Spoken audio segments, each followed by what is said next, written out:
what's up everybody? My name is Noah Kellman and I am here weekly teaching you everything that I know about jazz piano, especially if you're interested in a modern sound or a neo-soul influence sound. Now today I'm going to be diving further into reharmonization. We're going to be talking all about how I just pulled off that Christmas time is here reharm. What methodology did I use to come up with that particular progression?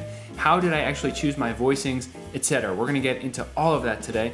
But first, as always, I have to ask, if you are not yet subscribed to my channel, please click subscribe and click the bell to turn on notifications so you don't miss any more videos just like this one. And also, if you like what you're seeing, I really appreciate you hitting the like button because it really helps me move up in the YouTube algorithm. All right, without further ado, let's dive right into it. All right, so just to start off here, we've got this beautiful melody of the song to work with.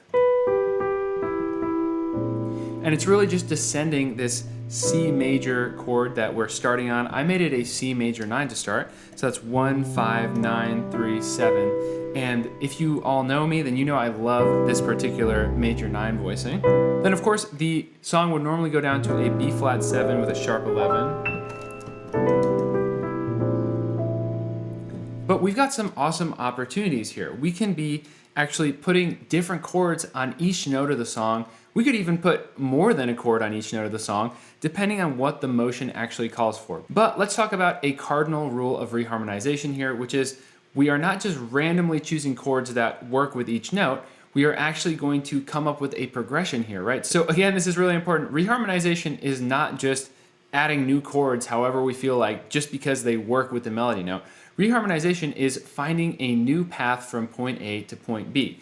Probably a path that surprises the listener is going to be really, really cool. In fact, I think that's a huge reason why reharmonization often sounds so awesome to us. It's like we get this completely new way of arriving in a very similar or even the exact same place as we would have otherwise, but our ears are extremely surprised. We're not hearing what we expected. And honestly, if you just want to compare that to life, you know, what's more exciting? Just staying on that exact same path that was planned out for you right from the start, or diverging from that path, you know, having some adventure, seeing where life takes you.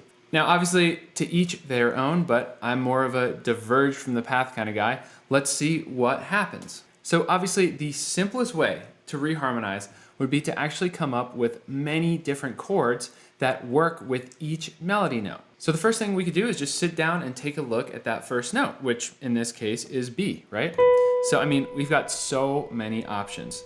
B is the minor 7 of C sharp. So we could do C sharp minor. We could also do D sus or D13 sharp 11, or we could do, let's see, D13 with a flat 9. We could go up to E and do an E minor chord of some sort. We could also do C sharp half diminished. I mean, so the list goes on. Any note on the piano, we could come up with so many different chords that would work to reharmonize it. But like I said, I like to get from point A to point B, right? So reharmonization for me is that journey in between. So that's part of why I've actually decided to start right on the dot of point A, right? We're not diverging from the first melody note. We're actually starting with that C major tonality. Then we start to diverge from the path. So instead of just keeping these first two notes on the C and going to that B flat here, we're doing C, and then I'm actually choosing a chord to place on the next note. So here I'm doing C major 9, then A minor 11, and actually, if you want a really nice voicing for that, we could do A, E, B, C, D, G, like that. Probably my favorite minor 11 voicing right there. And then we go down to F, right? So that's actually not an uncommon progression, right? 1, 6, 4, right? In pop, you might even hear that, right? Obviously, it sounds a little hokey when I just do it like that, but for me, I was like, all right, this is a little bit too predictable still, despite my liking it, so let me throw it off. I just went down to an E minor 11 here. Why? It's not even the melody note, right? So I almost added my own D melody note, right? I just decided I just want to, we're kind of on a path and then we pop off for a second. But now we can pause and we can almost readjust here, okay? And then here we start again back on that C, right? So by going back to the C, it's almost like we're just we're starting to step off the path, but we're not leaving it yet. We're not leaving it yet. We're just experimenting, right? We're a little shy. The reharm is a little shy, if that makes sense. So we get back to the C, and we are back on the path. But this time maybe we'll get a little bit more bold. And we go to a B flat sus, right? And then E flat, A flat, and D flat. And this G really works with all of these chords because we're doing B flat sus 13 with the G being a 13. If I said A as the melody note before, sorry, I meant G. So G's the 13, G's the 3, G's the 7, G's the sharp 11, and then we land on F sharp minor 11. Awesome, so we're really getting off the path. So then one more time we get back to the path, F half diminished 7 here, then we go to A flat major 7 sharp 11 to A sus, right? And here this is interesting, we've got a good working bass line, F sharp to A flat to A sus, and then we land here. All right, so what did I actually call this? So I think I wrote this down as B major 7 sus 4. Now honestly, I have a feeling there's a much better way to write this chord, but I wanted essentially B over D sharp, but I wanted that E in there. I really wanted that E. So maybe it could be thought of also as, let's see, F sharp sus over D sharp. Let me know what you think in the comments, because these sometimes I run into these chords and I'm not quite sure what I should be calling them. So this would be a really awesome moment for all of you to weigh in here. All right, then from here we really start to divert. So check this out.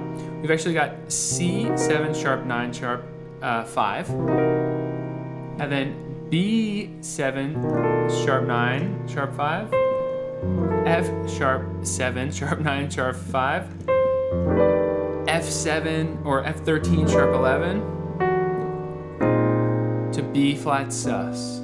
Okay, so let's just look through that again. So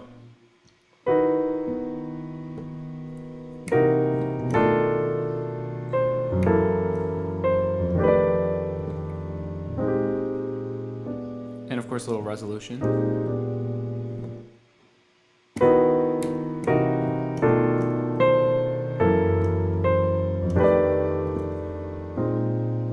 So in the bass line, we've got a pretty actually typical progression, believe it or not. We've got B to F sharp to F to B flat to E flat. So we've almost got something similar to 2 5 1s here, right? Like F sharp minor to B7 to F minor to B flat 7 to E flat, which would be super typical. But instead we're kind of reversing this first one. We've got B to F sharp to F to B flat. And then we land on E flat. And then, so now we're gonna essentially hang out at home, but we're at a new home. We're actually at E flat. So now that we went through all this craziness and we landed at E flat, I decided let's kind of keep those first two chords just simple. So E flat to D flat, 7 sharp 11.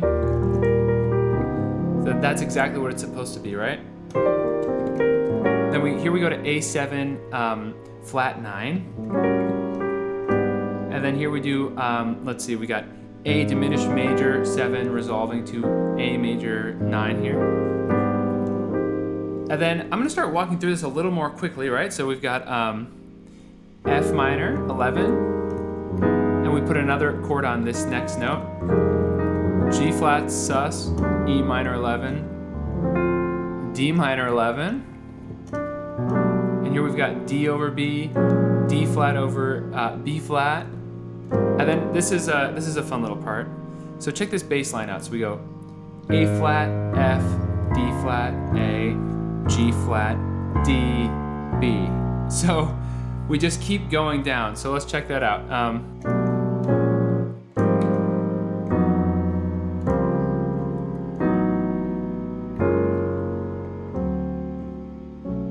So that is really important right there. All of our chords work with the melody notes, and the bass line is also interesting. It's constantly descending, right?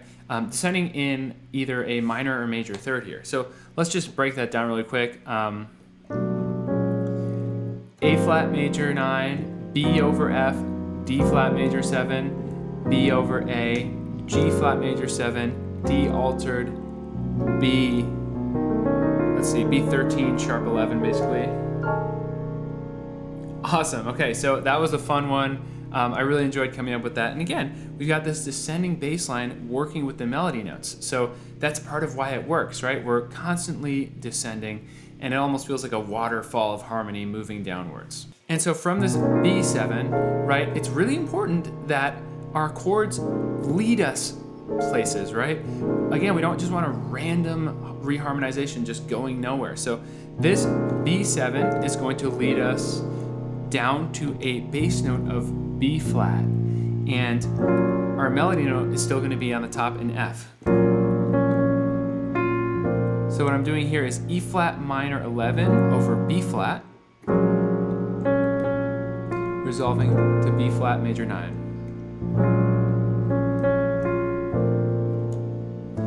G minor 11, D over B, to C sus.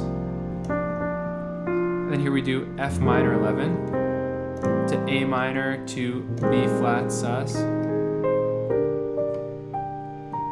All right, beautiful. So we got through that section. It was really nice. And now we can resolve right back to E flat, right? Just like we did the second A. Not quite. That would be a little too obvious, right? This is a reharm after all. We want to keep surprising the listener. So it really wants to go home. But no, let's take this B flat and shift up to B major.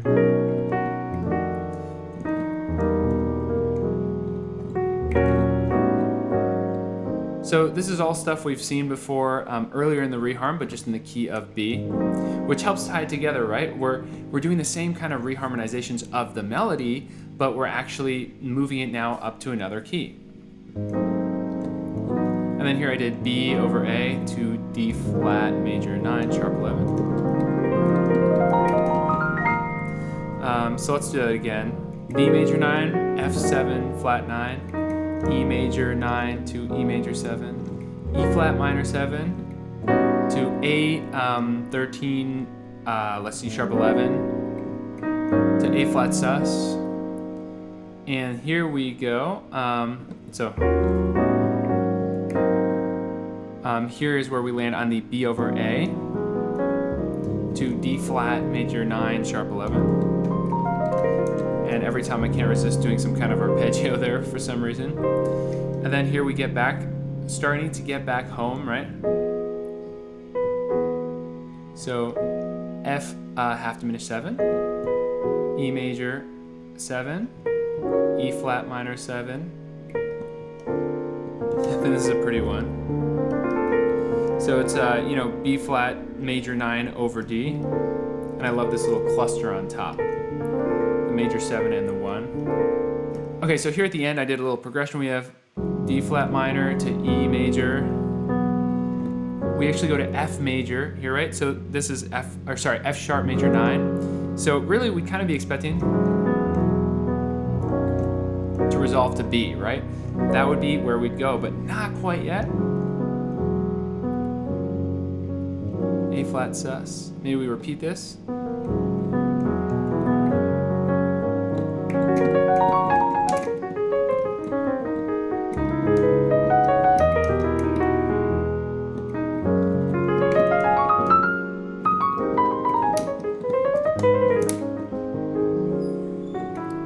And then eventually